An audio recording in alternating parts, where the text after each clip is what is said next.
So, ayan guys, 20th anniversary. Kahapon, ipinost na nga ni Kim sa kanyang Instagram, even sa kanyang IG story.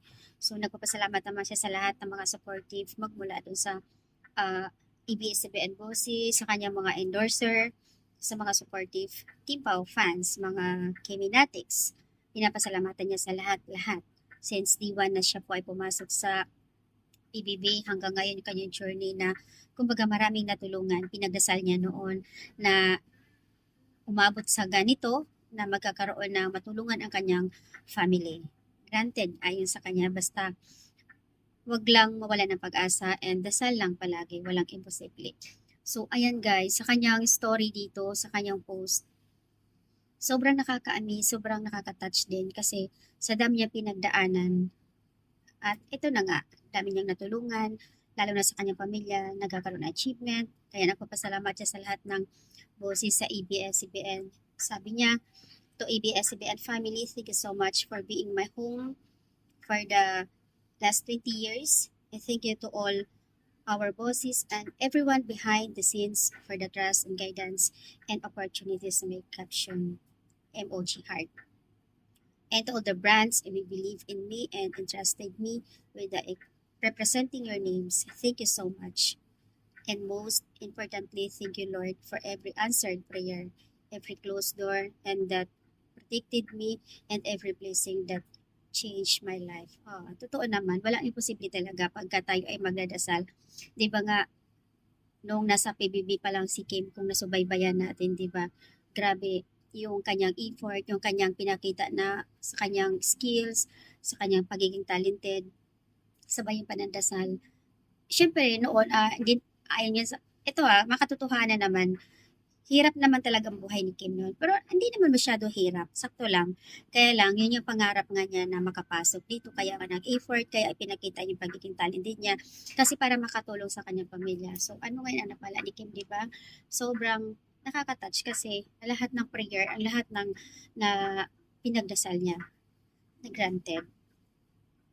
So, ayon sa kanya, I always say this but it's true. Kung may sobra pasalitang pasalamat, yun po ang gusto kong sabihin sa inyong lahat. Sobrang thank you. Salamat sa lahat. Maraming salamat po. Cheers to 20 years. And hopefully, more and more. Love you all. Maraming salamat po. So, ang daming mga celebrity nag-react dito. Ayan.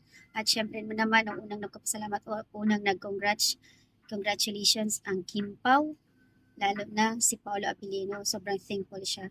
So, ayan lang guys, nakaka-amaze, nakakatuwa dahil yung pagiging 20th anniversary niya, ang daming nangyayari, dami niyang natulungan, yung mga sa umpisa pa lang, yung mga struggle, yung mga hirap na pinagdaanan pero natagumpayan, nalampasan niya lahat yun. Sabi nga niya, huwag tayong pawala ng pag-asa, dasal lang palagi kung tayo ay may, lalo na kahit na walang pangangailangan, lagi tayo magdadasal. Yun po yung inaano ko kay Lord ayon sa kanya. So, ayun lang yung update guys, nakakatuwa kasi 20th anniversary sigurado yan.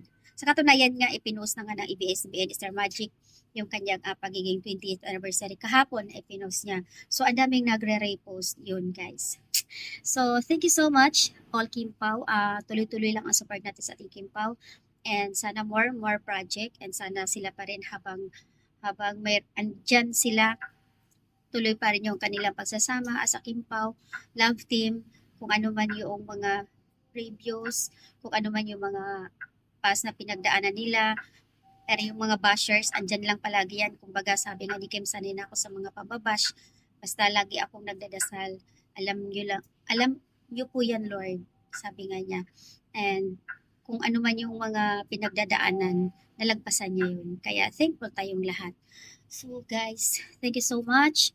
Ayan ang aking update guys dahil sa pag-post nga ni Kemi na ang daming nagpabati. Ang daming nagpaabot na pagbati na congratulations for 20th anniversary in showbiz industry. Wow, congratulations Kemi!